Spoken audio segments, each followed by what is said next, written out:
The crystal chandeliers of the Meridian Club cast elegant shadows across Manhattan's most exclusive dinner party when three armed men burst through the service entrance.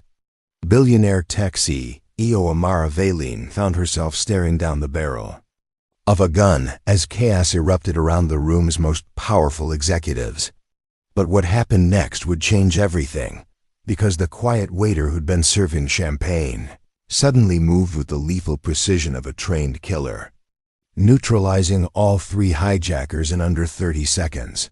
Would you believe that an ordinary single father working double shifts to support his young son could possess skills that elite military units spend years developing? Stay with us, because the truth about Kelvin Verlow's identity will leave you speechless. This is the incredible story of how one moment of courage transformed two lives forever, and why the most powerful woman in Silicon Valley made an offer that would shock the business world. What you're about to discover will prove that heroes aren't born in boardrooms or mansions, but forged in the quiet determination of everyday people who refuse to stand by when others need help. Before we jump back in, tell us where you're tuning in from, and if this story touches you, make sure you're subscribed, because tomorrow, I've saved something extra special for you. The Meridian Club's grand ballroom sparkled with the kind of opulence that only Manhattan's elite could afford. Crystal chandeliers worth more than most people's homes cast dancing light across tables adorned with rare orchids and gold-rimmed china.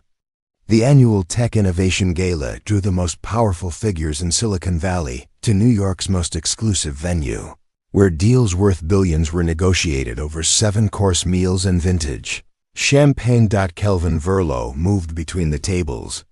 With practiced invisibility, his black uniform pressed to perfection, his movements economical and precise. At 34, he'd perfected the art of serving without being seen, of anticipating needs before they were voiced, of maintaining the kind of professional demeanor that made wealthy patrons feel comfortable discussing sensitive matters in his presence. Tonight's guest list read like a who's who of global technology leaders, venture capitalists, and government officials whose decisions shaped the digital future of humanity. The evening had proceeded flawlessly until 9:47 p.m., when three men in dark tactical gear burst through the service entrance with military precision. Their faces were concealed behind black masks, their movements coordinated with the efficiency of professionals who had rehearsed this exact scenario multiple times. The first man immediately sealed the main exits while the second began herding the terrified guests toward the center of the room. The third made a direct line toward the head table where Amara Valine, CEO of Quantum Dynamics and the evening's keynote speaker, sat frozen in her chair. The transformation in the room was instantaneous and absolute. Conversations died mid-sentence as champagne glasses slipped from trembling fingers, shattering against the marble floor. Women in designer gowns pressed themselves against the walls while men in $1,000 suits raised their hands in surrender, their faces pale with the kind of fear that money couldn't protect them from. The soft jazz music continued playing from hidden speakers, creating a surreal soundtrack to the unfolding nightmare. "Nobody moves, nobody dies," the lead hijacker announced, his voice amplified by a small electronic device that gave his words an otherworldly quality. "We're here for one person only. The rest of you are just witnesses." Kelvin had been refilling water glasses at table 12 when the intrusion began. His first instinct was the same as every other civilian in the room: freeze, assess, survive. But as he watched the third hijacker approach Amara Valine with purposeful intent, something deeper awakened in his mind. The way they moved, the precision of their entry, the tactical awareness they displayed. These weren't common criminals motivated by money. This was a professional operation with specific objectives, which meant Amara wasn't just in immediate danger. She was the primary target of something much larger and more dangerous. The lead hijacker grabbed Amara's wrist with brutal efficiency, yanking her to her feet as she cried out in pain. Her elegant black evening gown tore slightly at the shoulder. as he forced her toward the service entrance. "Miss Valen will be coming with us," he announced to the room. "Anyone who follows or calls for help in the next 30 minutes will ensure she doesn't survive the experience." That's when Kelvin moved. Years of buried training surged through his nervous system like electricity finding a conductor. His body responded with muscle memory that transcended conscious thought, moving with the fluid precision of someone who had once navigated far more dangerous situations than a Manhattan ballroom. He approached from the hijackers' blind spot, using the chaos and terror of the other guests as cover. His footsteps silent against the marble floor. The takedown was textbook perfect. Kelvin's left hand secured the hijacker's weapon arm, while his right delivered a precise strike to the carotid sinus, inducing immediate unconsciousness without permanent damage. The man collapsed before he could process what was happening, his grip on Amara releasing instantly. The second hijacker spun toward the commotion, but Kelvin was already moving, using the fallen man's weapon in a disarming technique that left the second attacker stunned and weaponless on the floor. The third hijacker, the one controlling the exits, made the mistake of dividing his attention between the crowd and the unexpected threat. Kelvin covered the distance between them in 3 efficient strides, using a combination of redirection and controlled force that neutralized the final threat without firing a single shot or causing any injury to the terrified guests. The entire confrontation lasted 23 seconds. Silence descended over the ballroom like a heavy curtain, broken only by the sound of expensive shoes shifting against marble and the continued soft jazz emanating from speakers that seemed to mock the violence that had just occurred. Kelvin stood among the 3 unconscious figures, his chest rising and falling with controlled breathing, his eyes already scanning for additional threats that might not have revealed themselves yet. Amara Valen stared at him with a mixture of shock, gratitude, and something else, a sharp intelligence that was already processing what she had witnessed. Her dark hair had come loose from its elegant updo during the struggle, and there was a small bruise forming on her wrist where the hijacker had grabbed her, but otherwise she appeared unharmed. "Are you hurt?"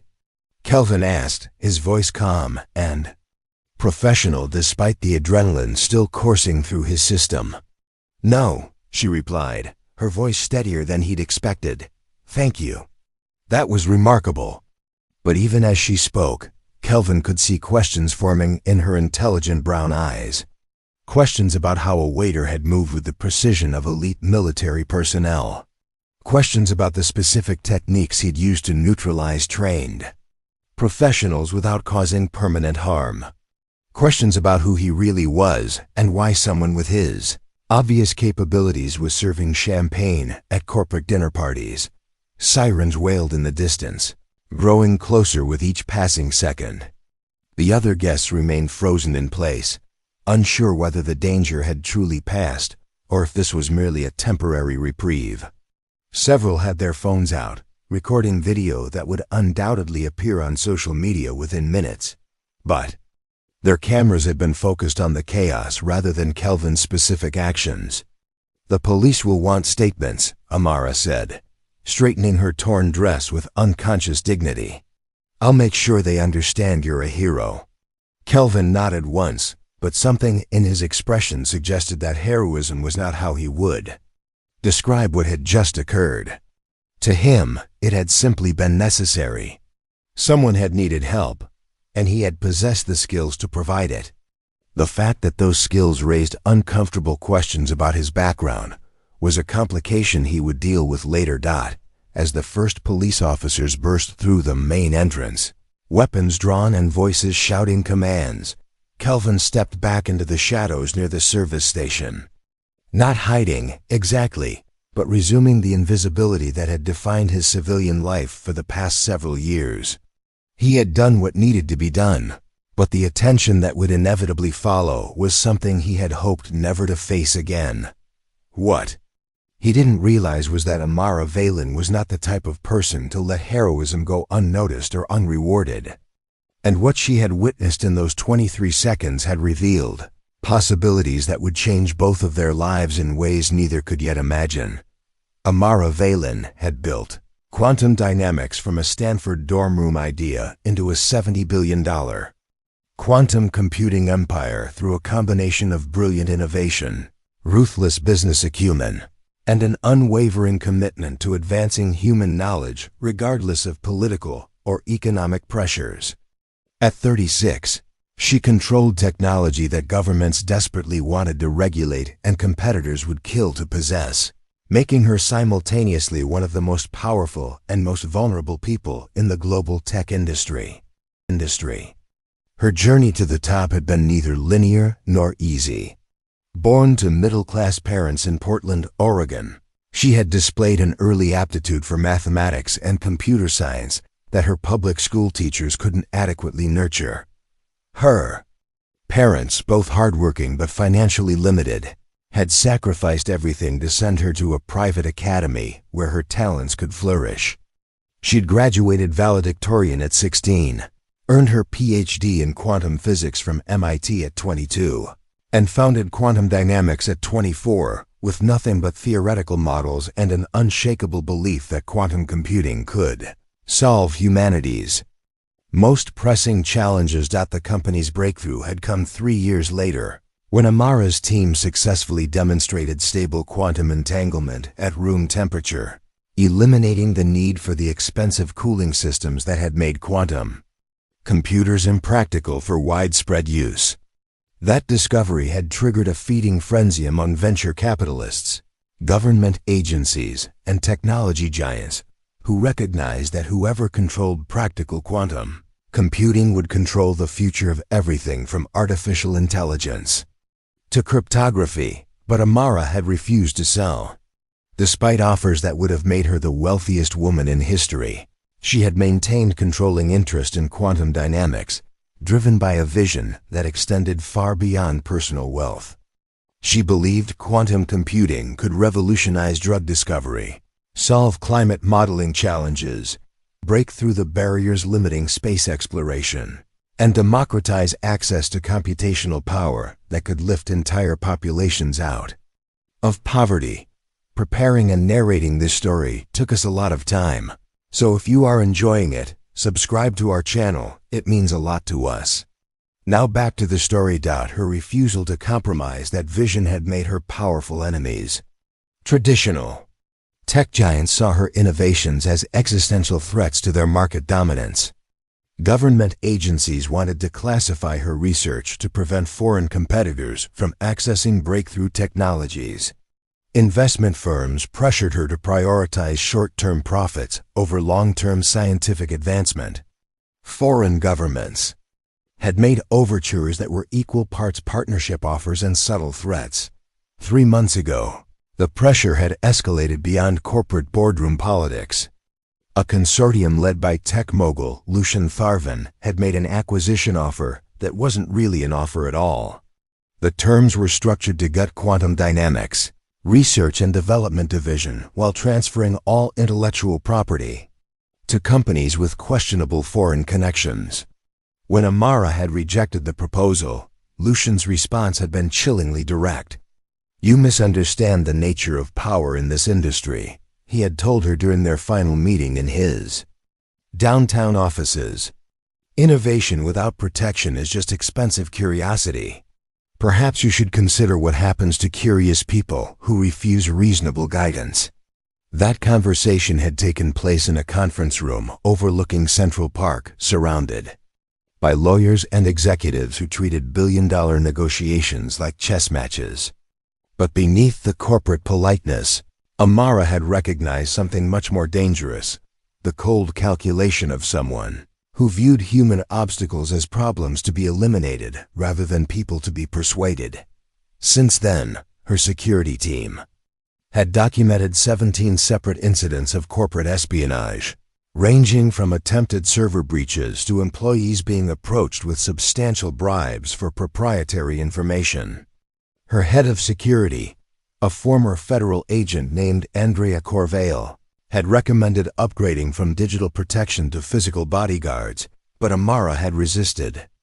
She believed that the moment she needed an armed escort to attend industry events was the moment her enemies had already won. Her presence at tonight's Tech Innovation Gala had been more than ceremonial.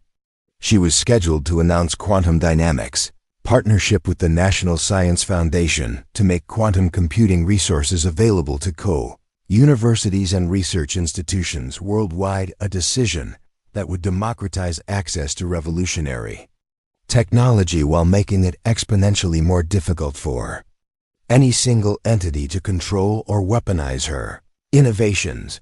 The announcement would also effectively end any hope Lucian Tharvin's consortium had of acquiring quantum dynamics through traditional corporate pressure. If quantum computing became widely available through educational and research institutions, the strategic value of controlling Amara's company would diminish significantly. For someone who viewed technological dominance as a zero-sum game, her upcoming announcement represented an unacceptable threat to carefully laid plans. Amara had suspected that announcing the NSF partnership would provoke retaliation, but she had anticipated corporate lawsuits, regulatory challenges, or financial market manipulation. The possibility of physical violence at a formal dinner party, surrounded by hundreds of witnesses, had seemed beyond even Lucian's calculated ruthlessness. She had been wrong. As police officers secured the ballroom and paramedics checked the unconscious hijackers for injuries, Amara found herself replaying the evening's events with the analytical precision that had made her one of the world's leading quantum physicists. The hijackers had moved with professional coordination that suggested extensive training and planning. They had bypassed the building's sophisticated security systems, indicating inside knowledge of the Meridian Club's operations. Most tellingly, they had specifically targeted her rather than demanding money or making political statements. This hadn't been a random crime or even a sophisticated kidnapping for ransom. This had been an assassination attempt disguised as an abduction, designed to eliminate her while creating plausible deniability for whoever had ordered the operation. If the hijackers had succeeded in removing her from the ballroom, she would never have been seen alive again. That realization should have terrified her, but instead crystallized her resolve. Whoever was behind tonight's attack had miscalculated badly by resorting to violence instead of continuing to work within legal and corporate frameworks. They had revealed their true nature and given her the moral justification to respond with equal determination. But they had also revealed something else. The waiter who had saved her life possessed skills that went far beyond hospitality training.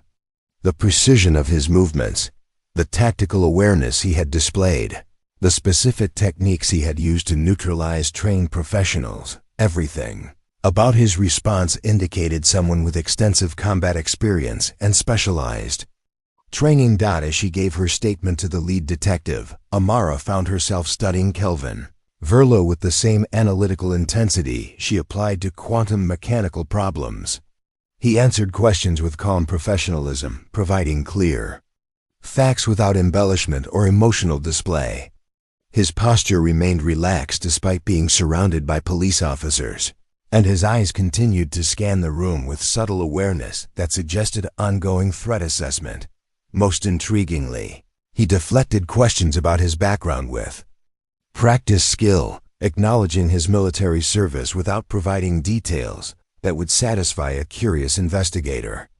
Everything about his demeanor suggested someone accustomed to operating in dangerous situations while maintaining operational security. About his true capabilities, Amara Valen had not built a $70 billion company by failing to recognize valuable resources when they presented themselves.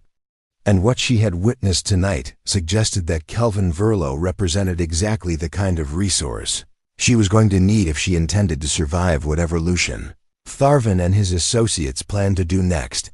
The question was whether a man who had clearly chosen anonymity over recognition would be willing to accept the kind of offer she was already beginning to formulate. Because if tonight had proven anything, it was that the battle for the future of quantum computing was no longer going to be fought exclusively in boardrooms and courthouses. Kelvin Verlow's alarm clock buzzed at 5:30 a.m. every morning in his modest two-bedroom apartment in Ashford Heights, a working-class neighborhood in Queens where rent was affordable and neighbors minded their own business. The apartment itself was spartanly furnished but meticulously organized, books aligned perfectly on shelves, kitchen utensils arranged by frequency of use, work uniforms pressed and hanging in precise order in the closet. To a casual observer, it might have seemed obsessively neat, but to anyone familiar with military discipline, it represented the ingrained habits of someone who had learned that attention to detail could mean the difference between life and death. The most important item in the apartment wasn't visible to visitors.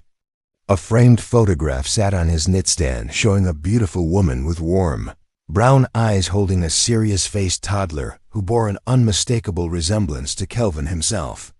Sarah and their son Mike, captured during what Kelvin now recognized as the last truly happy period of his life. He never moved the picture, never put it face down, even on the nights when sleep eluded him and the weight of loss felt unbearable. Mike was now 7 years old, a thoughtful boy with his father's quiet intensity and his mother's quick smile. He attended PS 247, a decent public school 6 blocks away where Kelvin walked him every morning before heading to his first job. Boy had adapted to their routine with the resilience that kids somehow managed to summon when circumstances demanded it.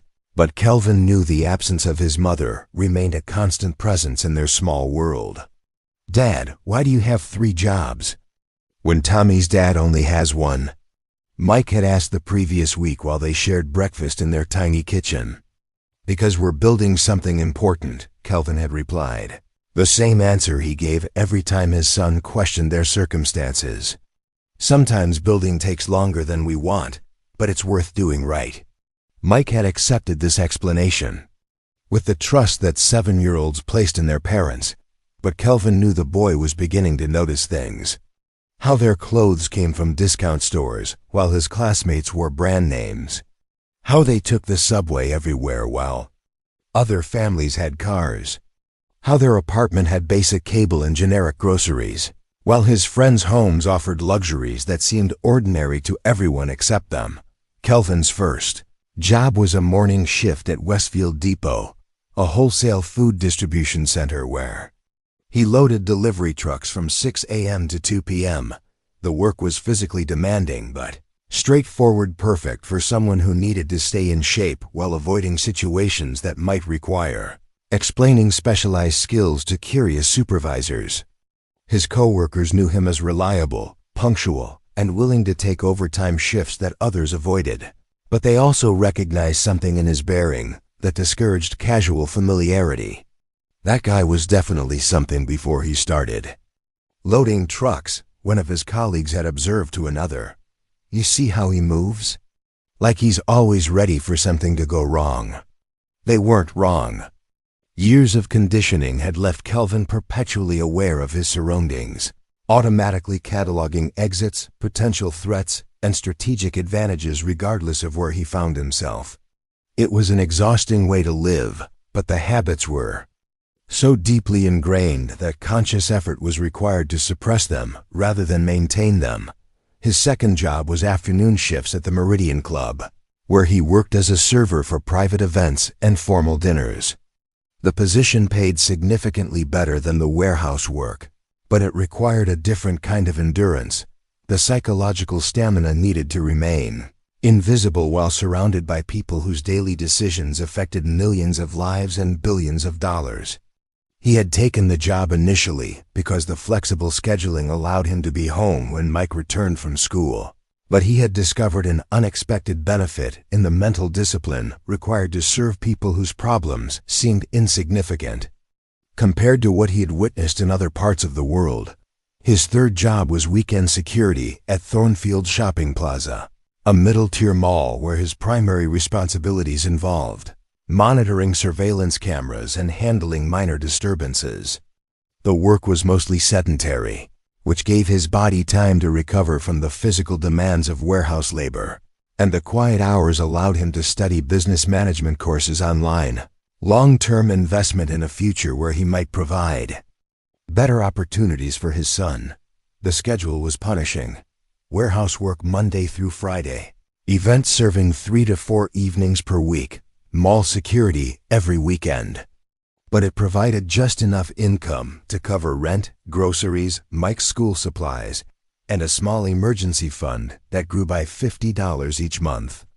More importantly, it kept him busy enough that he rarely had time to dwell on memories that threatened to pull him into darkness. Mrs. Ezra Morrow, the elderly woman who lived in the apartment next door, watched Mike after school on days when Kelvin's schedule required him to work late.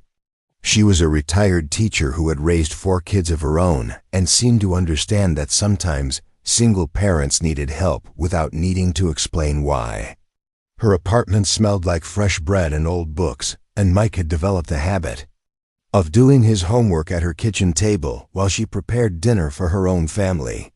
"Your boy's special," she had told Kelvin one evening when he'd come to collect Mike after a late shift at the Meridian Club. "Smart like his father, but he's got something extra. He notices things other kids miss, and he thinks before he acts. Those are good qualities in a man." She had studied Kelvin's face as she spoke, her eyes holding the kind of wisdom that came from decades of observing human nature. "You're doing something right, even if it doesn't feel that way most days." What Mrs. Morrow didn't know, what nobody in Kelvin's current life knew, was that every decision he made was calculated to maintain the delicate balance between providing for his son and protecting him from the consequences of his father's past. The warehouse job kept him physically capable without drawing attention. The server position at the Meridian Club provided exposure to the kind of networking opportunities that might benefit Mike's future while keeping Kelvin himself in the background. The security work maintained his tactical awareness without requiring him to carry weapons or engage in situations that might force him to reveal specialized training. He had constructed their life with the same methodical precision he had once applied to mission planning, but instead of neutralizing threats, he was trying to neutralize his own dangerous capabilities. Every morning when he looked at Mike's sleeping face, he renewed his commitment to being nothing more than a hard-working single father who would give his son every opportunity for a normal, safe, successful life. The irony wasn't lost on him that his greatest fear was also his greatest asset. The skills that made him dangerous were the same skills that allowed him to work multiple demanding jobs without breaking down, to navigate urban challenges that overwhelmed other people, to maintain operational security that protected his son from anyone who might want to use their relationship against him. But last night at the Meridian Club had shattered the careful invisibility he had spent years constructing. In 23 seconds, he had revealed capabilities that couldn't be explained by his official background. Witnesses had recorded video. Police had taken statements. His name was now connected to an incident that would generate media attention and possibly trigger investigations by people with the resources to uncover truths he had worked desperately to bury. As he prepared breakfast for Mike while morning news programs discussed the previous night's heroic waiter on their kitchen television, Kelvin realized that the life he had built was about to change dramatically. The only question was whether he could control that change enough to protect the most important thing in his world, his son's safety and future. "Dad," Mike said, looking up from his cereal bowl with serious brown eyes that missed nothing. "The lady on TV is talking about someone who helped people last night. Was that you?" Kelvin turned off the television and knelt beside his son's chair. "Sometimes grown-ups have to help each other when bad things happen," he said carefully. "That's just what people do." Mike nodded thoughtfully, processing this information with the gravity that characterized all his responses to adult complexities. "Are we still building something important?" "Always," Kelvin replied, pulling his son into a gentle hug. "No matter what changes, we're always building something important." But even as he spoke the words, Kelvin knew that their carefully constructed life of anonymous stability was about to be tested in ways he hadn't anticipated. And the woman whose life he had saved last night possessed resources and influence that could either help him protect his son or destroy everything he had worked to build. Lucian Tharvin surveyed Manhattan from the floor-to-ceiling windows of his penthouse office, 62 floors above the city, his reflection ghosted against the morning skyline like a specter overlooking his domain. At 42, he had assembled a business empire that operated across multiple industries and continents. But unlike traditional moguls who built their wealth through innovation or production, Lucian specialized in acquisition, control, and the strategic elimination of obstacles that stood between him and the technologies he deemed essential for future dominance. His empire existed in the spaces between legitimate business and darker enterprises, carefully structured through layers of shell companies, international partnerships, and financial instruments that made it nearly impossible for regulatory agencies to trace the true source of his influence. He owned telecommunications companies in Eastern Europe, rare earth mining operations in Africa, semiconductor fabrication facilities in Southeast Asia, and cybersecurity firms throughout North America, all connected through a web of cross-investments and shared technologies that gave him unprecedented access to global information flows. The centerpiece of his Manhattan operations was Tharvin Global Strategic Solutions, a consulting firm that provided comprehensive business intelligence and market optimization services to clients who required results rather than explanations about methodology. The company's public face was absolutely legitimate. Teams of Harvard and Wharton graduates produced market analyses, strategic planning documents, and economic forecasts that were genuinely valuable to Fortune 500 companies and government agencies worldwide. What clients didn't know was that Tharvin Global's most effective capabilities came from divisions that didn't appear on organizational charts. Former intelligence operatives provided surveillance and counterintelligence services. Ex-military specialists handled physical security and what corporate euphemisms called personnel management challenges. Financial experts with flexible ethical boundaries facilitated transactions that existed in gray areas of international law. The morning after the failed operation at the Meridian Club, Lucian stood before a wall-mounted display showing real-time market data, news feeds, and operational status reports from his various enterprises. The numbers told a story of continued growth and expanding influence, but they also highlighted the Amara Vaylin problem that had cost him both money and operational credibility. "Explain to me," he said without turning from the display, addressing the woman seated at the conference table behind him, how 3 professional operatives failed to complete a simple extraction operation against a single target in a controlled environment. Dahlia Quenrick, his head of operational security, maintained her composed expression despite the clear danger in his tone. At 38, she had overseen dozens of similar operations across 3 continents, building a reputation for precision that had made her one of the most sought-after specialists in their particular field. Her background included military, intelligence, private security contracting, and consulting work for governments that preferred unofficial solutions to diplomatic problems. The operation proceeded according to plan until an unknown variable intervened, she replied, consulting her tablet for specific details. Target was successfully isolated and controlled. Extraction route was clear. Timeline was within acceptable parameters. Then a member of the catering staff neutralized all 3 operatives using techniques that suggest significant combat training. Lucian turned from the window, his pale blue eyes focusing on her with the intensity that had made powerful executives reconsider their negotiating positions. A waiter. That's what his employment records indicate. Kelvin Verlo, 34. Single father, multiple low-wage jobs to support his son. Clean credit history, no criminal background, honorable discharge from Navy service 3 years ago. She paused.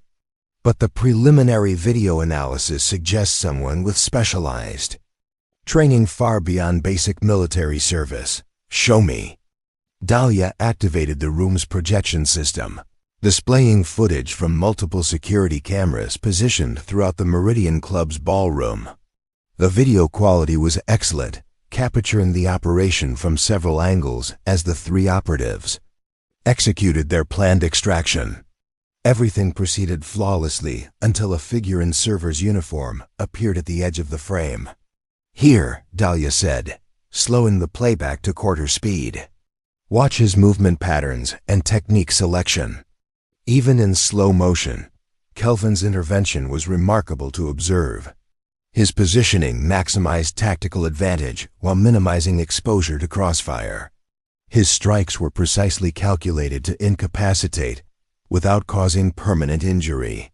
His weapon handling demonstrated familiarity with military hardware that went far beyond basic training. Most significantly, his situational awareness and threat assessment suggested someone accustomed to operating in hostile environments, where split-second decisions determine survival.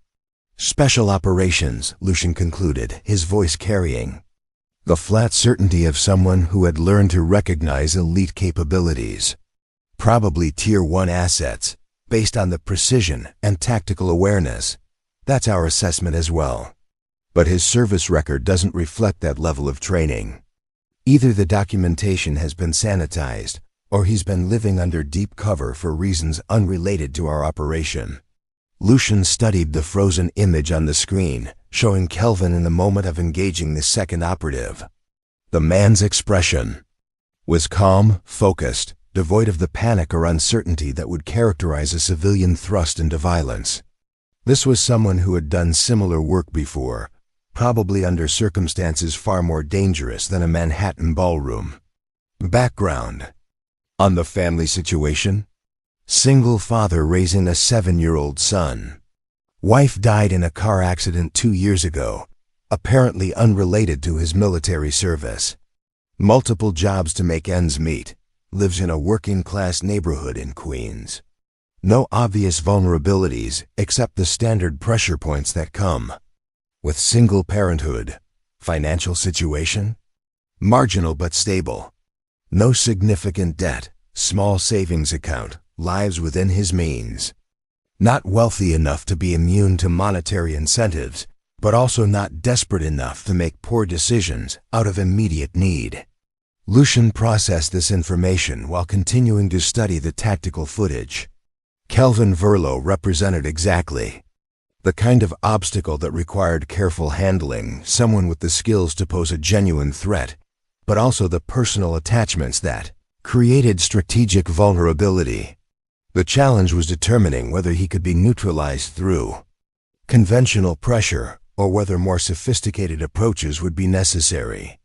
Current status of the three operatives: hospitalized with concussions and various injuries, but they'll recover fully.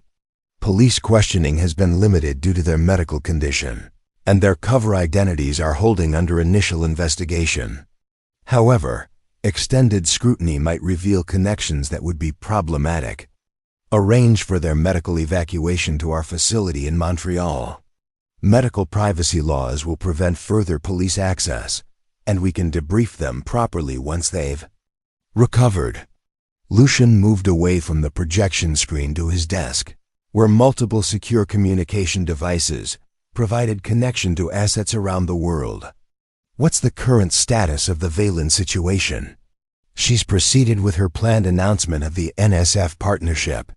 Quantum Dynamics stock increased 12% overnight, and early analysis suggests the partnership will make hostile acquisition significantly more complex. The window for conventional business pressure is essentially closed. Then we move to contingency planning. Valen has forced us to escalate beyond corporate methodology, but she's also revealed that she has access to protection assets we didn't anticipate. That changes the operational parameters significantly. Dahlia consulted her tablet again. Recommendations for the Verlo factor: comprehensive background investigation first.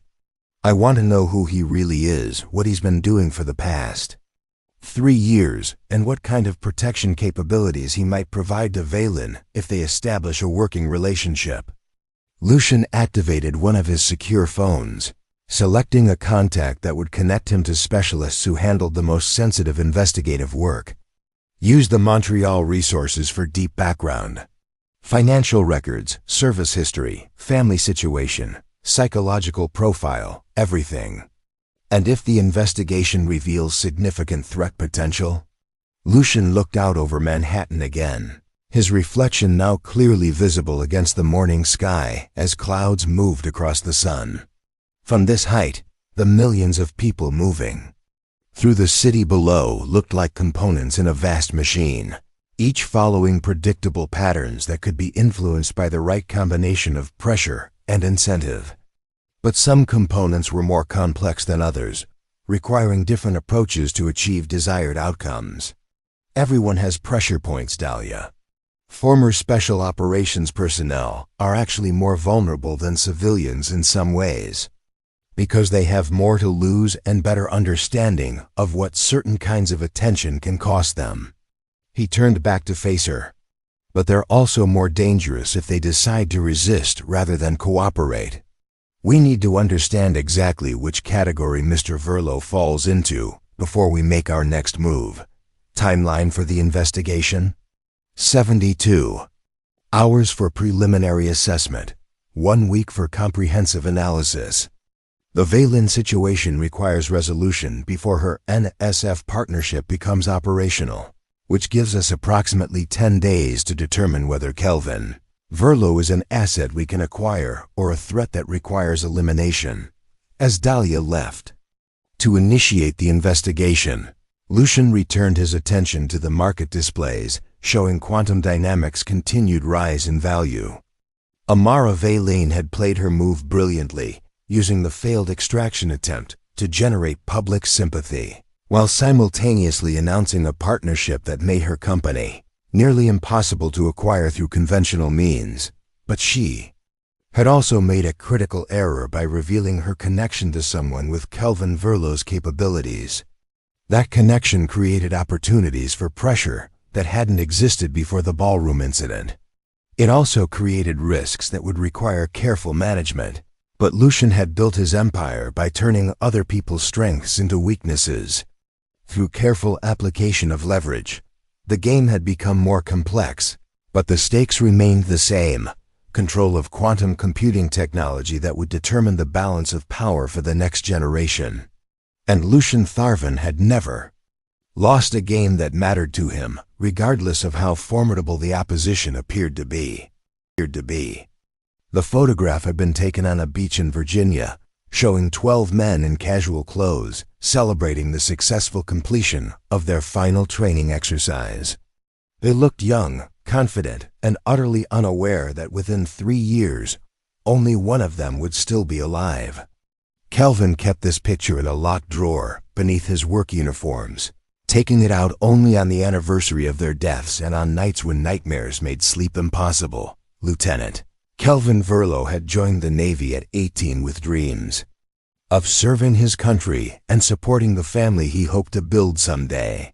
His test scores and physical capabilities had placed him in an accelerated track that led to basic underwater demolition SEAL training, where he discovered a natural aptitude for the kind of work that required absolute precision under impossible pressure. His instructors had noted his unusual combination of analytical thinking and intuitive tactical awareness, qualities that made him valuable for operations that demanded both careful planning and split-second improvisation. After completing SEAL training, he'd been selected for Naval Special Warfare Development Group, the elite unit that handled the military's most sensitive and dangerous missions. For 8 years, he had operated in countries whose names rarely appeared in news reports, conducting operations that governments refused to acknowledge and that history books would never record. His call sign during those years had been Anchor, a reference to his ability to provide stability and security for his team regardless of how chaotic situations became. The work had been everything he'd expected, and nothing he could have prepared for. Long deployments in hostile territories where a single mistake could compromise not just his own life, but the lives of his teammates and potentially hundreds of innocent civilians. Missions that required him to make decisions that would have paralyzed most people with their moral complexity. Operations where success was measured not in victory parades, but in threats neutralized before they could materialize into catastrophes. But it had also been profoundly meaningful work. His team had prevented terrorist attacks that could have killed thousands. They had rescued hostages from situations where conventional military or law enforcement responses would have resulted in mass casualties. They had gathered intelligence that helped policymakers make informed decisions about conflicts that threatened regional stability. Each mission had reinforced his belief that the skills he was developing served purposes larger than personal advancement or national pride. The personal cost had been significant but manageable. Relationships with civilian friends became impossible to maintain due to operational security requirements and the psychological distance that developed between people who had seen combat and those who hadn't. Family connections strained under the pressure of long absences and the inability to discuss work that consumed most of his mental energy. But he had found belonging within his team that compensated for the isolation from the broader world. Everything had changed during Operation Lighthouse, a mission to extract a captured intelligence asset from a compound in Yemen that was being used as a planning center for attacks against Western targets. The operation had been planned with the same meticulous attention to detail that characterized all their work, with multiple contingency plans for every phase of the extraction.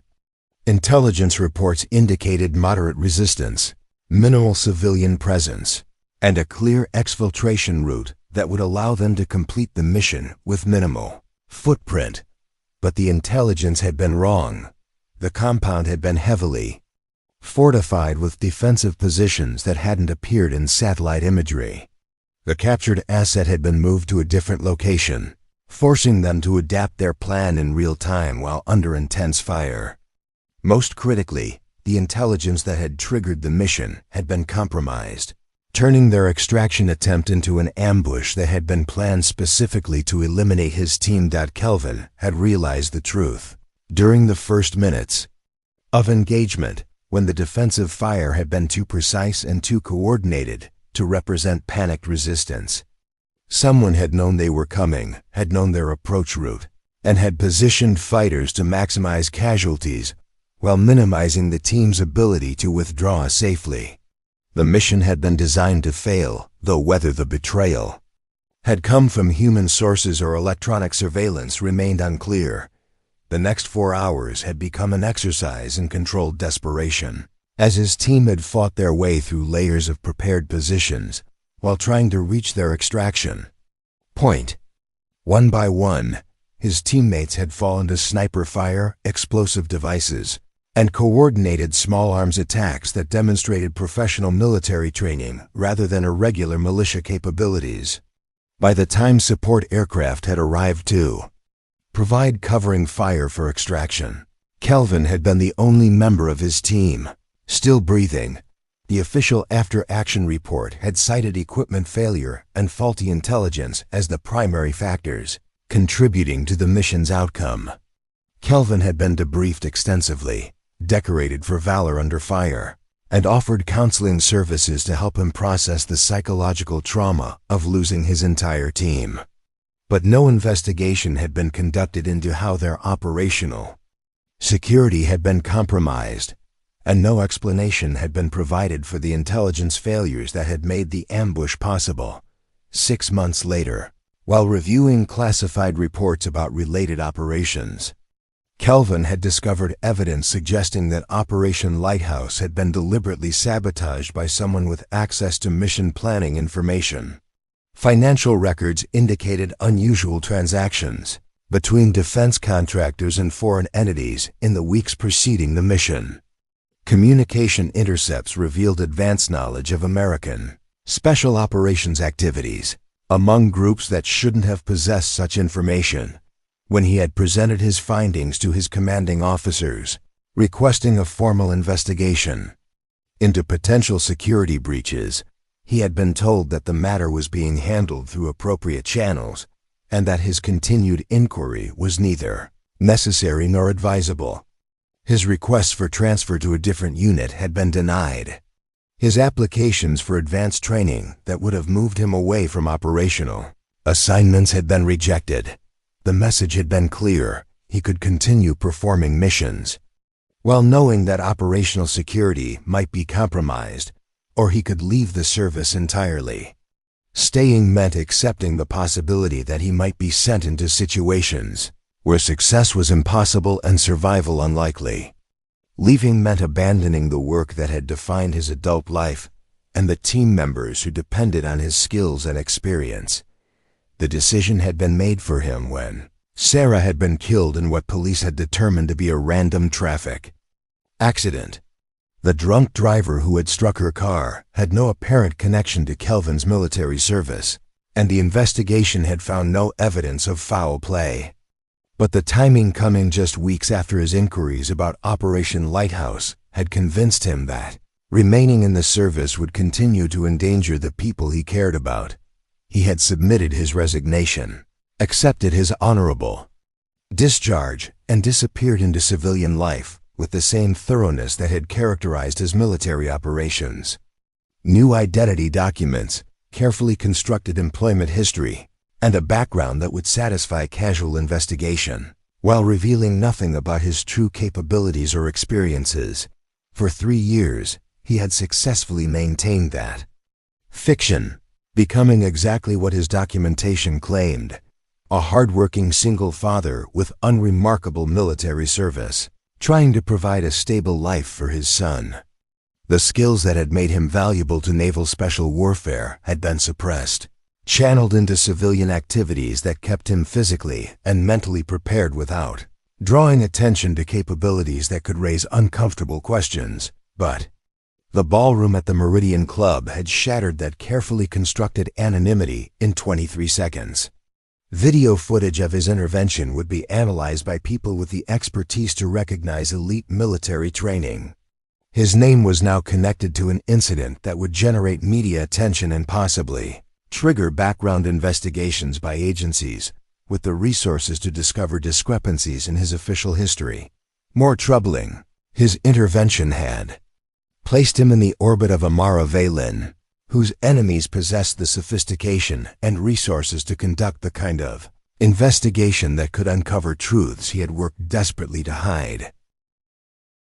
If Lucian Tharvan's organization included former intelligence assets and most operations, like his did, they would recognize the tactical signatures in the ballroom footage and begin asking questions that could lead them to people who remembered Lieutenant Kelvin Verlodot as he prepared for another shift at the warehouse, moving pallets of frozen food while trying to process the implications of his exposure. Kelvin realized that the life he had built was about to be tested in ways he hadn't anticipated. The question was whether he could protect his son while managing the attention that his moment of heroism had inevitably attracted. His phone buzzed with a text message from an unknown number. "Mr. Verlo, this is Amara Valen. I would like to speak with you about a business opportunity that might be mutually beneficial. Please call when convenient." Kelvin stared at the message for several minutes, recognizing it as the moment when his carefully maintained separation between past and present would either be preserved or permanently shattered. Whatever Amara Valen wanted to discuss would force him to make decisions about how much of his true background he was willing to reveal, and to whom. But it would also provide an opportunity to discover whether the woman whose life he had saved possessed the resources and determination necessary to help him protect the most important thing in his world: his son's safety and future in a world where his father's past might make him a target for people who settled disagreements with violence rather than negotiation. 3 days after the Meridian Club incident, Kelvin noticed the surveillance while walking Mike to school through the familiar streets of Ashford Heights. The black sedan had appeared in his peripheral vision twice during their normal route, maintaining careful distance but following predictable patterns that suggested professional observation rather than coincidental travel. His years of operational training had taught him to recognize the subtle signs, vehicles that maintained consistent spacing regardless of traffic conditions, passengers who avoided direct eye contact while remaining focused on his movements, and the particular type of situational awareness that characterized people conducting organized surveillance. He didn't alter his routine immediately, knowing that sudden changes in behavior would confirm to his watchers that their presence had been detected. Instead, he continued walking Mike to PS-247, while using storefront reflections and natural cover to gather information about their surveillance capabilities. The team appeared to consist of at least 3 people working in rotation, suggesting a well-funded operation with sophisticated coordination. They were careful to avoid obvious mistakes, but they weren't invisible to someone trained to recognize professional observation techniques. "Dad, you're walking funny," Mike observed as they approached the school entrance. "Are you okay?" "Just thinking about work stuff," Kelvin replied, kneeling down to adjust his son's backpack straps. The motion allowed him to scan the street behind them without appearing suspicious to casual observers. "Remember what we talked about if anyone you don't know tries to talk to you? Find a teacher immediately and don't go anywhere with strangers," Mike recited dutifully. "But why are you asking? Again, is something wrong?"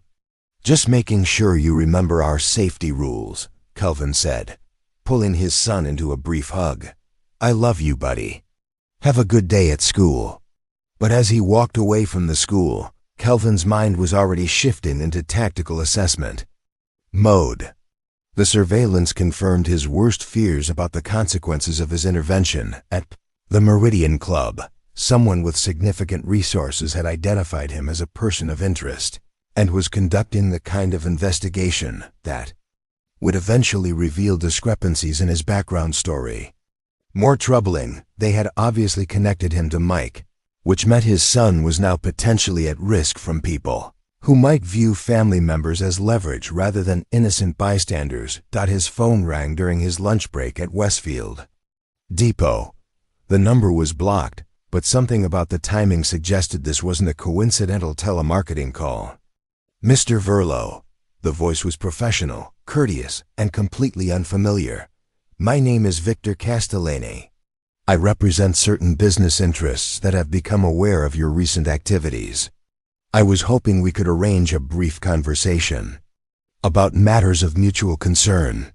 "I don't know what you're talking about," Kelvin replied, stepping away from his co-workers to continue the conversation privately. "Of course, perhaps I should be more specific. The incident at the Meridian Club has generated considerable interest among my associates. Your particular skill set appears to be significantly more developed than your current employment would suggest." Kelvin felt the familiar coldness settle into his stomach that had always preceded dangerous situations during his military service. "I think you have me confused with someone else." "I don't believe so." Former Lieutenant Kelvin Verlo, Naval Special Warfare Development Group, callsign Anchor, honorably discharged 3 years ago following the incident in Yemen that resulted in the loss of your entire team. Currently working multiple low-wage jobs while raising your 7-year-old son, Michael, alone following the tragic death of your wife, Sarah. The casual recitation of classified information that should have been accessible only to people with high-level security clearances confirmed Kelvin's assessment that he was dealing with a sophisticated operation backed by serious resources. More importantly, the specific mention of Mike by name represented exactly the kind of threat he had spent 3 years trying to avoid. "What do you want?" he asked, abandoning any pretense that his identity remained secret. A simple conversation. Nothing threatening, nothing dramatic. Just a business discussion between professionals who understand the complexities of modern security challenges. "There's a cafe called Riverside Grounds on Northern Boulevard. Can you meet me there in 1 hour?" Kelvin almost smiled at the location choice. Riverside Grounds was a small neighborhood cafe with limited parking, multiple exits, and clear sight lines in all directions, exactly the kind of venue someone would choose if they wanted to demonstrate that they understood tactical considerations, while minimizing the possibility of surveillance or recording by external parties. 1 hour, he agreed. And Mr. Castellana? If I see anyone I don't recognize within 3 blocks of my son's school, our conversation will be very different than the one you're planning. Understood completely. I look forward to our discussion. Kelvin spent the 45 minutes before the meeting conducting counter-surveillance measures that confirmed his suspicions about the professional nature of the operation targeting him. The team following him was competent, but not exceptional, suggesting that their primary mission was observation rather than immediate action.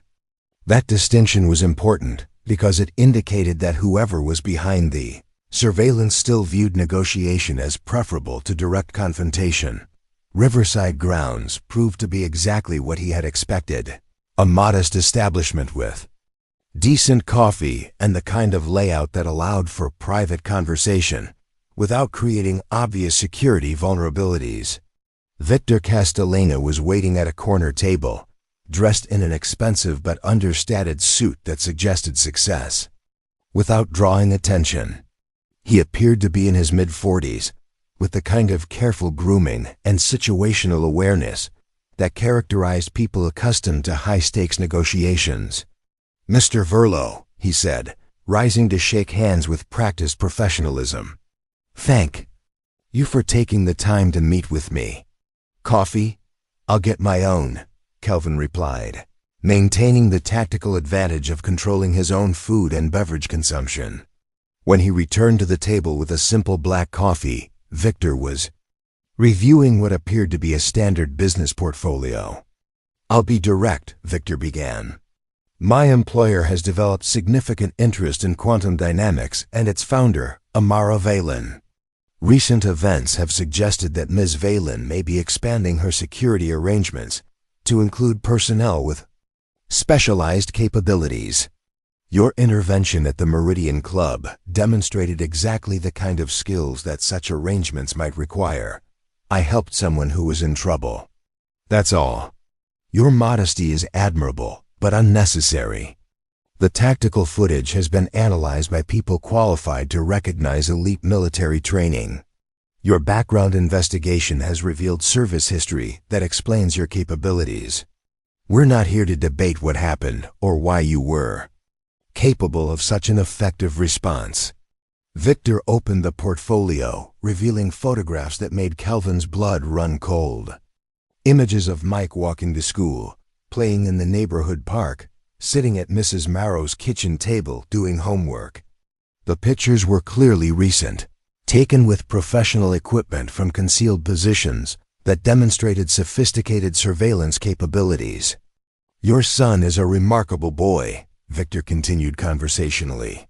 "Intelligent, well-behaved, obviously loved and well cared for, despite the challenging circumstances of single parenthood. His teachers speak very highly of his academic performance and social development." "Get to the point," Kelvin said, his voice flat with controlled anger. "The point is that excellent parents often face difficult choices when circumstances change unexpectedly. Your current employment provides adequate income for basic needs, but hardly the kind of resources that could ensure optimal opportunities for a child with Michael's potential. Private schools, college preparation, extracurricular activities, travel experiences, all the advantages that wealthy families take for granted, but that remain beyond reach for working-class single fathers. Victor slid a business card across the table. "My employer is prepared to offer you a position that would immediately resolve those financial limitations. Executive protection services for high-value clients, starting salary of $300,000 annually, full benefits package including college fund contributions for your son, flexible scheduling that would allow you to maintain active involvement in his daily life." "In exchange for what?" Professional services that align with your established skill set. Nothing illegal, nothing that would compromise your moral principles. Simply the application of your expertise to protect clients who face the kind of sophisticated threats that require specialized responses. Kelvin studied the business card, noting the minimalist design that provided no information beyond a phone number and the name Castellana Strategic Consulting. Everything about the offer was designed to appeal to his practical concerns, while avoiding specifics that might reveal the true nature of the work being proposed. And if I decline? Victor's expression remained pleasant, but something shifted in his eyes that reminded Kelvin of predators evaluating prey. Then you continue with your current lifestyle, of course. Multiple low-wage jobs, constant financial pressure, limited opportunities for your son's advancement. Though I should mention that economic circumstances can change rapidly in today's volatile market. Workplace accidents, unexpected medical expenses, housing costs, educational needs, so many variables that can impact a family's stability. The threat was delivered with the kind of professional courtesy that made it more menacing than direct intimidation would have been. Victor was making it clear that declining his offer would result in systematic pressure designed to destabilize Kelvin's carefully constructed life until cooperation became the only viable option for protecting his son's welfare. I need time to consider your offer, Kelvin said finally. Of course. These are important decisions that require careful thought. Take the weekend to discuss the situation with your son. Consider the opportunities this arrangement could provide for his future.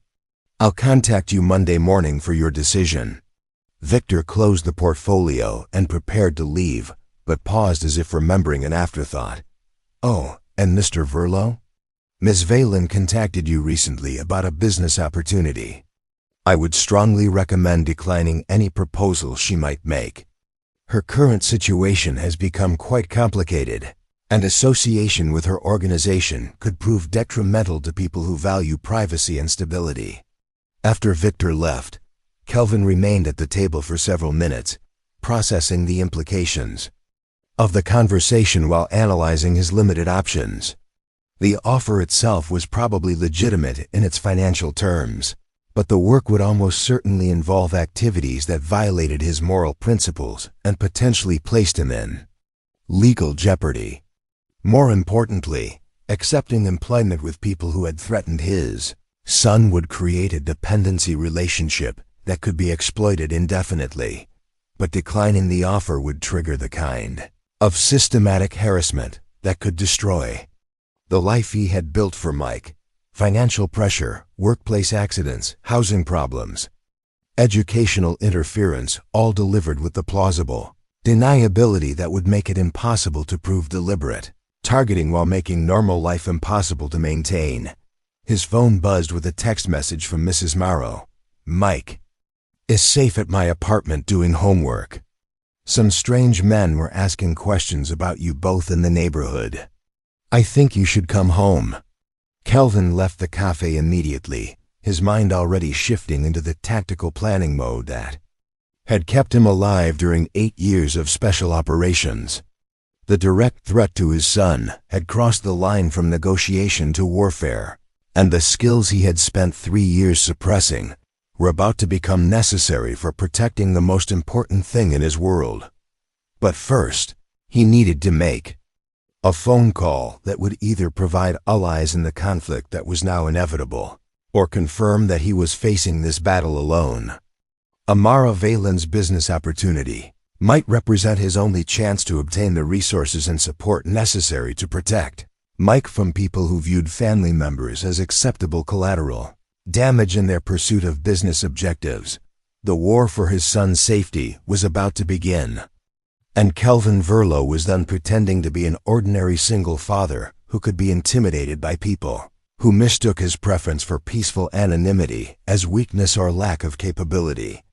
Kelvin's hands were steady as he dialed Amara Valen's number while walking quickly through the crowded streets of Midtown Manhattan, using the foot traffic and urban noise to mask his conversation from potential surveillance.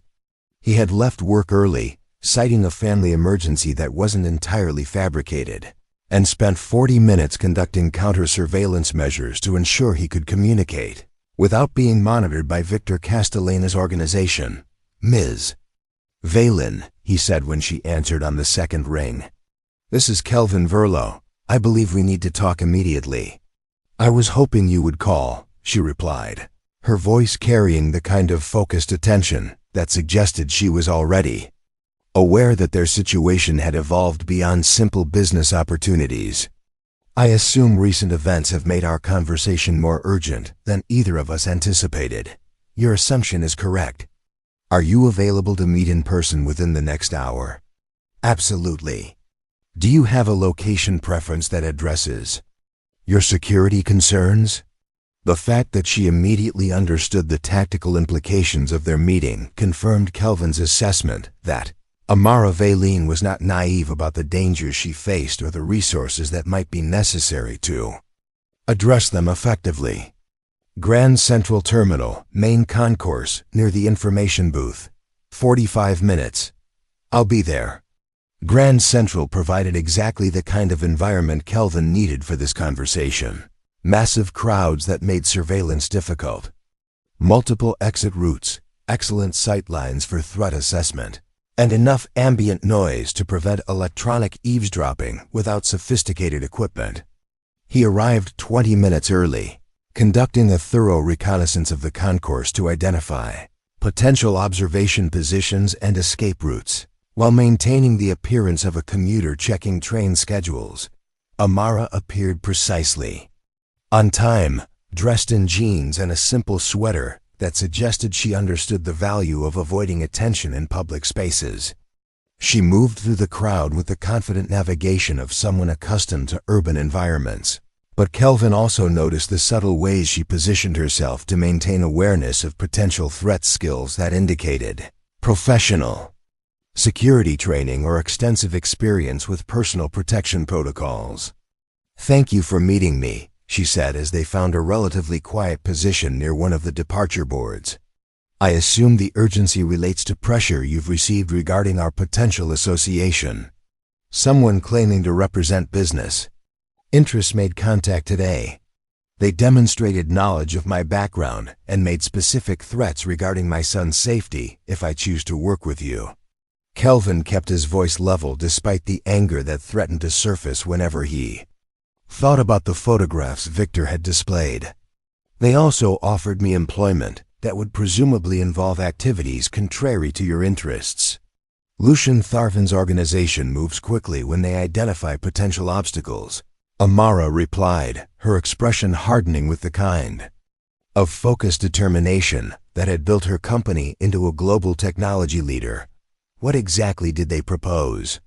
Executive protection services for high-value clients, substantial salary, benefits package including college funding for my son, in exchange for unspecified professional services that would presumably align with my military background.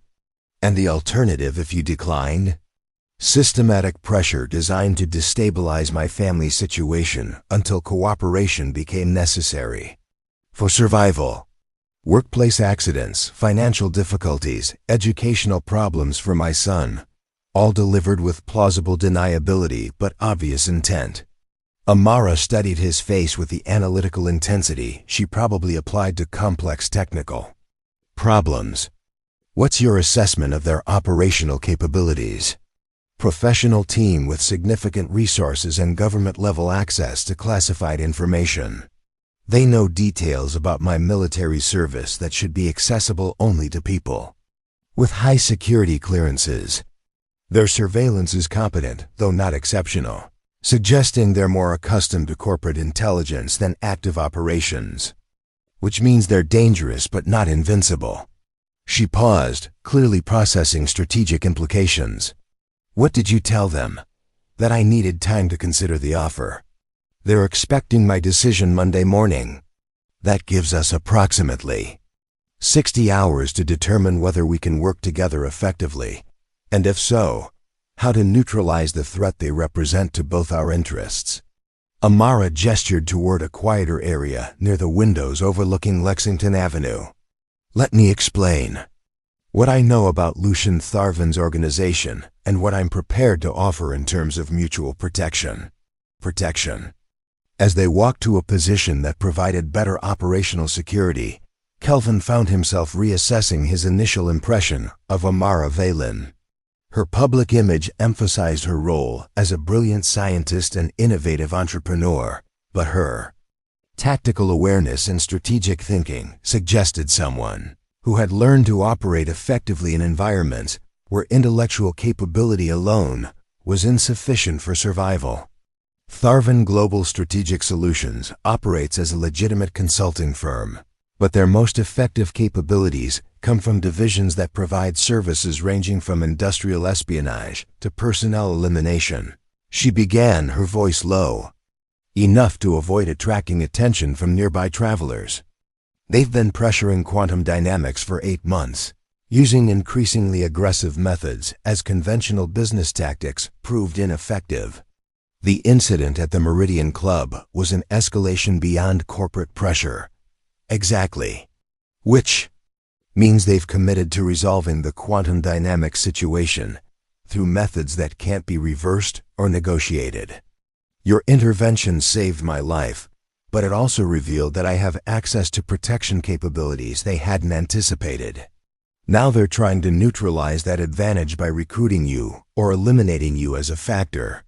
Kelvin processed this information while maintaining awareness of the crowds moving around them. What exactly are you proposing? Partnership. Your expertise in personal protection and tactical operations, combined with my resources and technological capabilities. Together, we neutralize Tharvan's organization permanently while ensuring that quantum computing technology remains accessible for beneficial purposes rather than being controlled by people who would weaponize it for personal gain. That's not a business opportunity. That's a war. Yes, Amara replied without hesitation. But it's a war that's already started whether we choose to acknowledge it or not. Tharvan has demonstrated that he's willing to use violence to achieve his objectives. Your son is already at risk simply because you helped me. The question isn't whether we're going to fight, but whether we're going to fight together or separately. Kelvin looked out over the concourse, watching hundreds of people move through their daily routines without any awareness of the conversation that was determining whether their access to future technology would be controlled by innovative scientists or predatory criminals. The weight of that responsibility was daunting, but not as compelling as the immediate threat to Mike's safety. What specific resources are you offering? Immediate relocation to secure housing for you and your son, with full protection detail, until the threat is resolved. Financial support equivalent to the salary Tharvan offered, but without the moral compromises their employment would require. Long-term opportunities within Quantum Dynamics Security Division if you choose to continue working with us after this situation is resolved. And what would you expect from me? Tactical analysis of Tharvan's capabilities and vulnerabilities. Strategic planning for operations designed to neutralize their threat permanently. Personal protection services during the period when direct confrontation becomes necessary. Essentially, the application of your military expertise to a situation that requires specialized skills most civilian security firms don't possess. Kelvin weighed the proposal carefully, recognizing both its potential benefits and its inherent risks. Working with Amara would provide resources necessary to protect Mike while confronting people who had already demonstrated their willingness to threaten innocent family members. But it would also commit him to a course of action that would inevitably require using skills he had hoped never to employ again. There's something you should understand about my background, he said finally. The military service that gives me the capabilities you need also comes with psychological costs that make extended conflict problematic.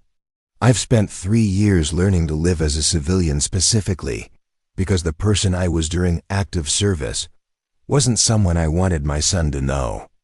I understand that concern, and I respect your commitment to being the kind of father Mike deserves. But the people threatening him won't be stopped by appeals to decency or legal remedies. Sometimes protecting the people we love requires accepting temporary compromises with our ideal selves.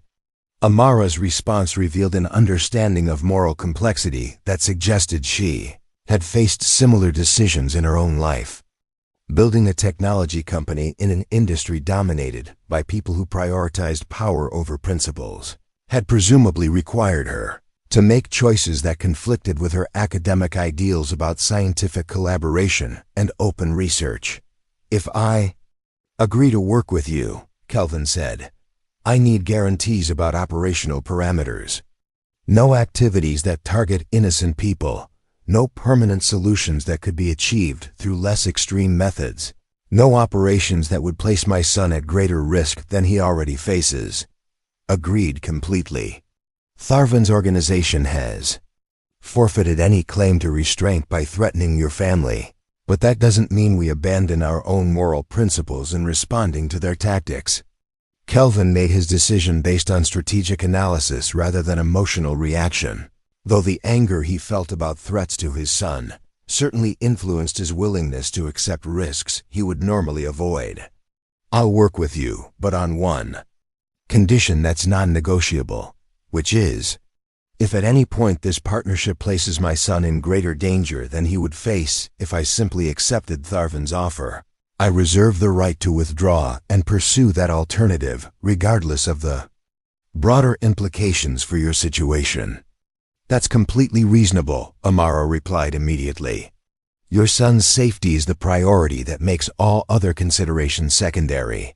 They shook hands with the formality of people entering a business partnership, but Kelvin recognized the gesture as something more significant.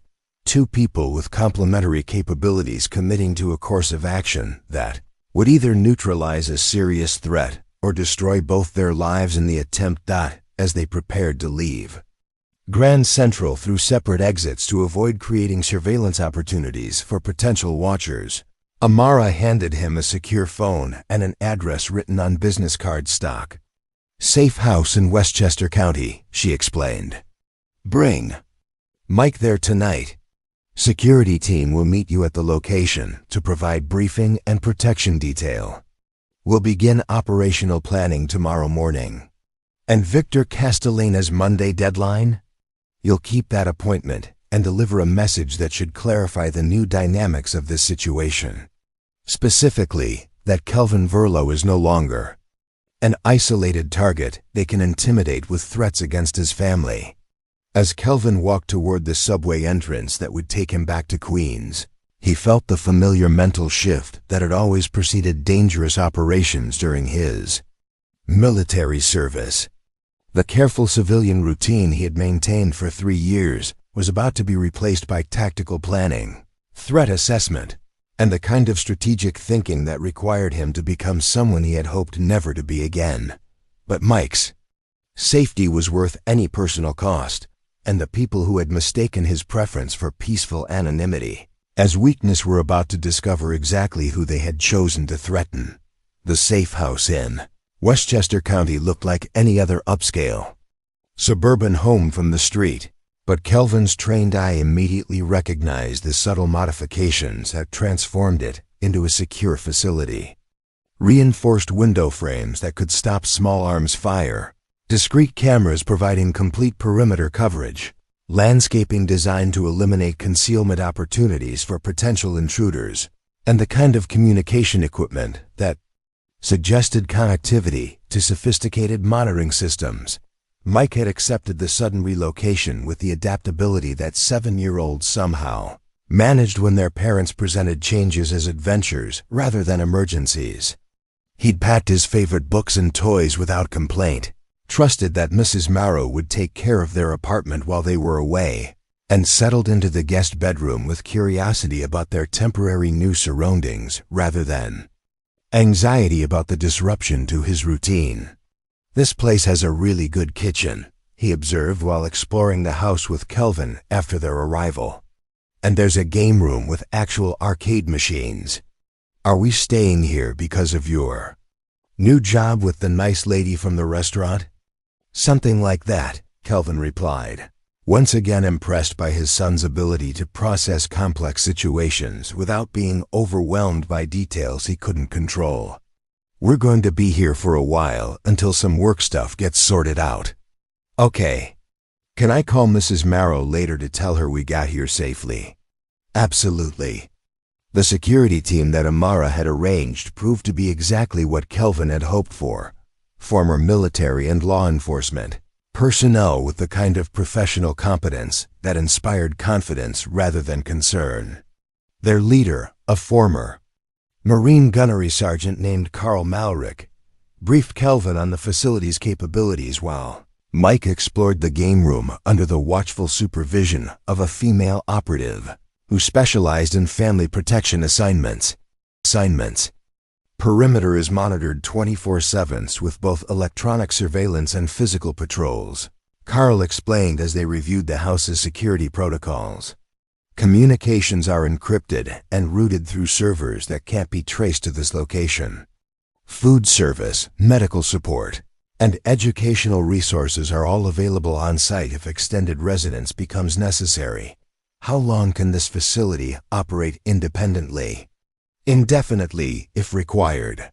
Solar power with battery backup, water, filtration system, food storage for 6 months, fully equipped medical facility, and communication systems that function regardless of external infrastructure. Kelvin nodded approvingly. The level of preparation indicated that Amara took security seriously and possessed resources that most private citizens couldn't access. What's the operational security status for this location? Completely compartmentalized. Property ownership is buried through shell companies that can't be traced to Quantum Dynamics or Ms. Vileen personally. Staff assignments are rotated to prevent pattern recognition.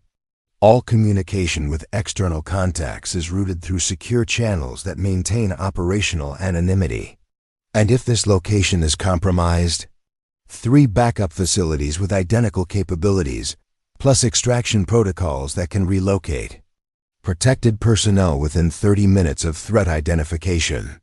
Carl's briefing confirmed that working with Amara provided access to resources that would be necessary for protecting Mike while confronting an organization with Tharvan's capabilities. More importantly, the professionalism of her security arrangements suggested that she understood the difference between corporate protection and the kind of operational security required when facing opponents who were willing to target family members. Amara arrived that evening for their first strategic planning session, bringing with her a comprehensive intelligence package that demonstrated the depth of resources she had been applying to the Tharvan investigation. They met in the house's secure conference room, which featured communication equipment that allowed for encrypted video conferences with her technical staff at Quantum Dynamics headquarters. Before we discuss operational planning, she began, I want to address the personal aspects of our situation. Your son's protection is the absolute priority for everything we do going forward. Carl's team has instructions that Mike's safety supersedes all other considerations, including my own security and the broader objectives of our partnership. I appreciate that commitment, Kelvin replied. But I also want you to understand that if protecting him requires me to abandon our partnership, that's exactly what I'll do regardless of the consequences for your situation. I would expect nothing less from a good father. The fact that you prioritize your son's welfare over strategic objectives is one of the reasons I believe we can work together effectively. Amara activated the conference room's display system, showing detailed files on Tharvan Global Strategic Solutions that revealed the true scope of the organization they were confronting. Financial records, personnel databases, operational histories, communication intercepts intelligence that would have required months of professional investigation to compile. How did you obtain this information? Kelvin asked, studying organizational charts that showed connections between Tharvan's legitimate businesses and less official activities. Quantum dynamics has been targeted by industrial espionage for 2 years, she replied. I've been conducting defensive intelligence operations during that entire period, which provided opportunities to gather information about the organizations targeting us. Some of it comes from electronic surveillance, some from human sources, and some from financial analysis that reveals patterns of activity. This level of intelligence gathering suggests capabilities beyond what most technology companies possess. Correct. I've been building relationships with government agencies and private security firms that share our concerns about technology theft and corporate espionage. Protecting quantum computing research has required resources that go beyond traditional business security. The intelligence package revealed that Tharvan's organization was far more extensive and dangerous than Kelvin had initially assessed.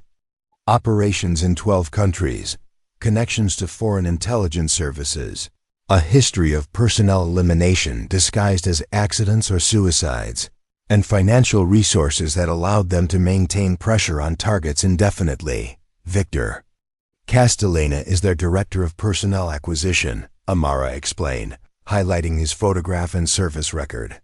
Former CIA case officer specializing in recruitment and asset development. He's responsible for identifying individuals with valuable skills and either recruiting them voluntarily or creating circumstances that force cooperation, which explains his approach with me. Offer attractive employment while simultaneously creating pressure that makes acceptance appear to be the only viable option. Exactly. But his methods work because most targets are isolated and lack resources to resist sustained pressure. Our partnership changes that dynamic significantly. They spent 3 hours reviewing intelligence on Tharvan's operational structure, identifying vulnerabilities that could be exploited and developing strategic options for neutralizing the threat his organization represented.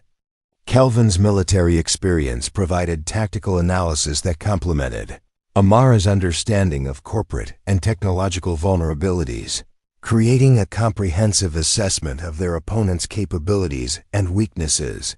Their primary advantage is deniability, Kelvin concluded after studying their operational history. Everything they do is structured to provide legal protection and political cover if their activities are exposed. But that same structure creates communication delays and coordination problems that can be exploited by opponents willing to act more directly, which means we need to force them into situations where their operational security becomes a liability rather than an asset. Correct. But that requires accepting risks that most corporate security arrangements avoid. Are you prepared for operations that might require methods your legal advisors would strongly discourage? Amara's expression hardened with the resolve that had allowed her to build a revolutionary technology company despite opposition from established industry giants. Tharvan's organization forfeited any claim to legal protection when they threatened your son. I'm prepared to use whatever methods prove necessary to ensure they can never threaten innocent family members again. Their planning session extended past midnight, developing contingency plans for multiple scenarios, ranging from defensive protection to active operations designed to eliminate Tharvan's organization permanently. By the time they concluded, Kelvin felt confident that their partnership provided realistic chances for protecting Mike while neutralizing a threat that conventional law enforcement agencies would be unable to address effectively. Tomorrow you keep your appointment with Victor Castellana, Amara said as they prepared to conclude the session. But instead of accepting or declining his offer, you're going to deliver a message that should clarify the new parameters of this conflict, which is that Kelvin Verlo is no longer an isolated target they can intimidate with threats against his family, and that continuing their current course of action will result in consequences they haven't anticipated. As Amara prepared to leave, she paused at the conference room door to deliver one final thought. I want you to know that I understand the personal cost of what I'm asking you to do. Using skills that you've spent years suppressing, accepting risks that could separate you from your son, becoming someone you hoped never to be again. None of that is fair to ask of anyone. But it's necessary. Yes, and the fact that you're willing to accept those costs to protect him makes me confident that we're going to succeed." After she left, Kelvin checked on Mike, who had fallen asleep in his new bedroom surrounded by toys and books that made the transition feel more like an adventure than an emergency relocation. Looking at his son's peaceful face, Kelvin renewed his commitment to ensuring that Mike would never have to know the details of what his father was about to do to keep him safe. The war with Tharvan's organization was about to begin in earnest. But for the first time since Victor Castellana's initial contact, Kelvin felt confident that he possessed the resources and allies necessary to protect the most important thing in his world while neutralizing a threat that had underestimated both his capabilities and his determination to defend his family. Monday morning arrived with unseasonable clarity, the kind of crisp autumn day that made Manhattan's skyline appear sharper and more defined than usual. Kelvin approached Riverside grounds with the measured confidence of someone who had spent the weekend transforming from isolated target into operational asset. Backed by sophisticated resources and professional allies, Victor Castellana was waiting at the same corner table, dressed impeccably as before, but Kelvin immediately noticed subtle changes in his demeanor that suggested the weekend had brought developments he hadn't anticipated. The careful composure remained intact, but there was tension around his eyes that indicated his organization had encountered unexpected complications. "Mr. Verlo," Victor said, rising to shake hands with practiced courtesy. "I trust you've had adequate time to consider our proposal." "I have," Kelvin replied, taking the offered seat while maintaining the tactical awareness that had become second nature. "But first, I think you should know that your surveillance teams were compromised yesterday evening.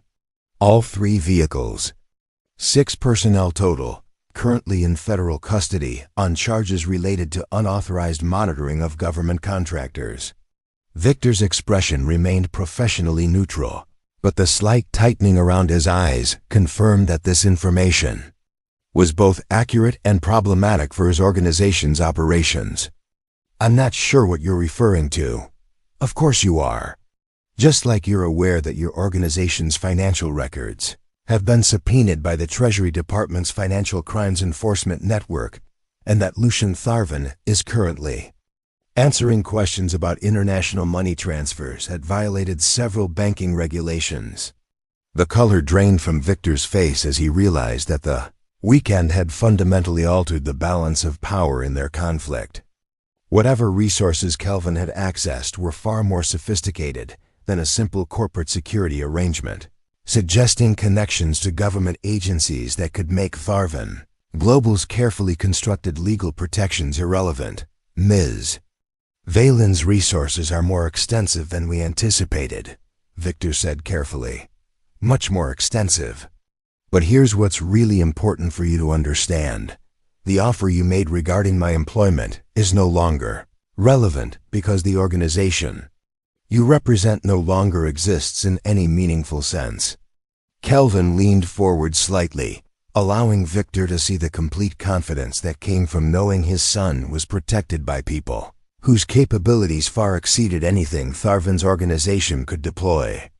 Quantum Dynamics has been designated as critical national infrastructure under the Defense Production Act.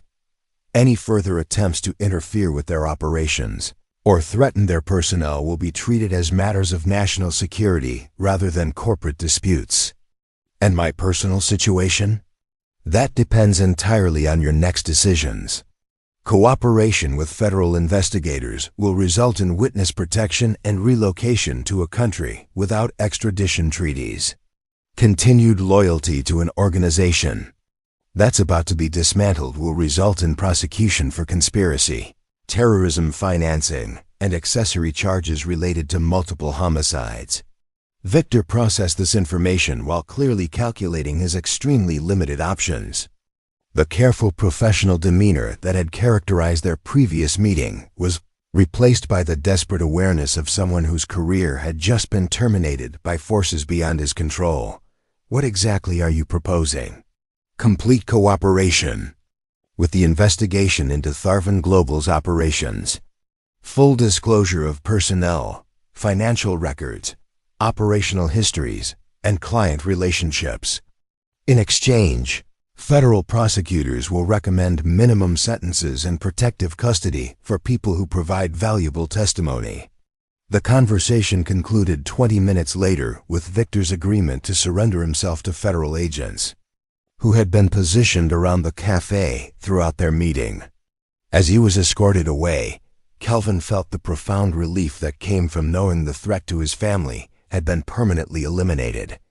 Within 6 months, Lucian Tharvan's empire had been completely dismantled through coordinated law enforcement actions across multiple jurisdictions. His assets were frozen, his associates were imprisoned or fled to countries without extradition agreements, and his organization's capabilities were transferred to legitimate security firms that operated within legal boundaries. Kelvin's transformation from isolated single father to trusted security consultant proved to be exactly the kind of career change that provided both financial stability and meaningful work. Quantum Dynamics Security Division expanded rapidly under his leadership, focusing on protecting innovative technologies from the kind of predatory corporate practices that had nearly destroyed Amara's company. Most importantly, Mike's safety was no longer dependent on his father's ability to maintain dangerous anonymity.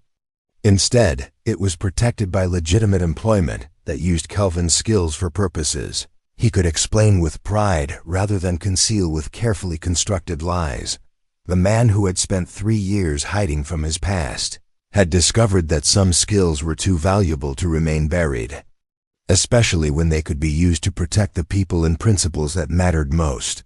18 months later, Mike Verlo celebrated his 9th birthday in the backyard of their new home in Scarsdale, a spacious colonial house with a tire swing hanging from an old oak tree and enough room for the kind of childhood adventures that had been impossible in their Queens apartment. The transformation in their circumstances was remarkable, but even more significant was the transformation in the relationships that defined their daily lives. Amara arrived precisely at 2 p.m., carrying a wrapped telescope that she'd selected specifically for Mike's growing fascination with astronomy. Her relationship with Kelvin had evolved gradually from professional partnership to personal friendship to something deeper and more meaningful than either had initially expected. She moved through their home with the comfortable familiarity of someone who belonged there, helping to arrange birthday decorations while engaging Mike in animated discussions about lunar phases and planetary orbits. "Did you know that Saturn's rings are made of billions of ice particles?" Mike asked her while unwrapping the telescope with the careful attention that characterized all his interactions with complex objects. "And that some of them are as small as snowflakes while others are as big as houses?" "I did know that," Amara replied, settling beside him on the grass. "But did you know that with this telescope, you'll be able to see those rings yourself instead of just reading about them in books?" The birthday party reflected the expanded community that had grown around their family during the past year. Carl Malrick and several members of Quantum Dynamics security team had become regular fixtures in their lives, providing Mike with positive male role models who understood both his father's background and the unique challenges of growing up in a family where security remained a practical consideration rather than an abstract concern. That Mrs. Marrow had relocated to a comfortable apartment nearby, maintaining her role as Mike's after-school caregiver while enjoying the financial security that came from Kelvin's dramatically improved circumstances. Her presence provided continuity with their previous life while adapting to opportunities that had once seemed impossible.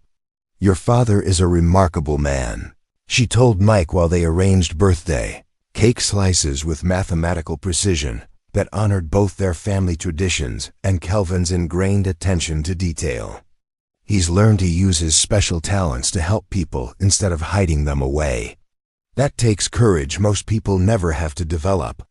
As the afternoon progressed, Kelvin found himself observing the celebration with the kind of gratitude that came from understanding how close they had come to losing everything.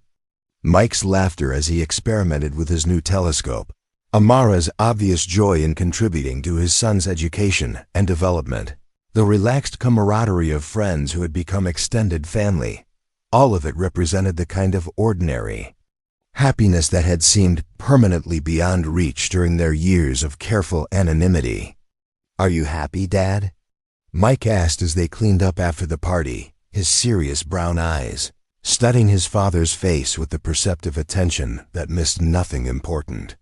"Completely," Kelvin replied, pulling his son into a gentle hug. "Are you?" "Yes, but I have a question about something Mrs. Marrow said." Mike paused with the thoughtful consideration that preceded his most important observations. "She said you used to hide your special talents, but now you use them to help people. Does that mean you're not hiding anymore?" Kelvin considered his response carefully, recognizing the opportunity to share wisdom that might prove valuable as Mike continued to develop his own understanding of courage, purpose, and authentic living.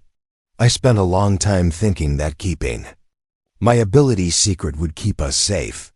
But I learned that sometimes the things we try to hide are exactly the things that can help us protect the people we love. Like how you helped Miss Amara when those bad men tried to hurt her. Exactly like that. Sometimes being brave isn't about not being afraid. It's about doing the right thing even when it's difficult or dangerous." Mike nodded solemnly, processing this information with the gravity he applied to all adult concepts that contained important life lessons. "So hiding isn't always the safest thing to do. Not always.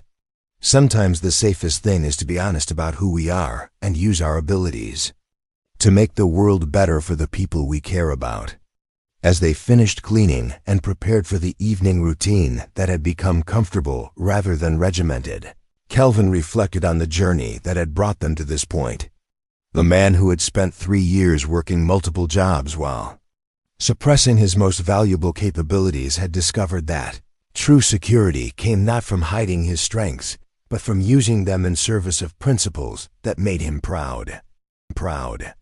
The waiter who had saved a CEO's life had become a security consultant whose work protected innovative technologies that could benefit humanity. The isolated single father had found partnership with someone who shared his values and supported his commitment to raising his son with integrity.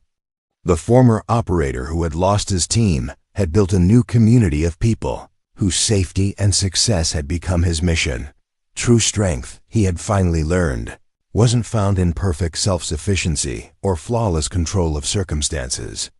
It emerged in the courage to build authentic connections despite their inherent vulnerabilities, to love deeply despite understanding loss, and to step forward in service of others despite the personal costs that courage sometimes required. Most importantly, he had discovered that heroes weren't born in extraordinary circumstances, but forged in the daily decisions of ordinary people who refused to stand by when others needed help, even when helping required risking everything they had worked to build. Up next, you've got 2 more standout stories right on your screen. If this one hit the mark, you won't want to pass these up. Just click and check them out. And don't forget to subscribe and turn on the notification bell so you don't miss any upload from us.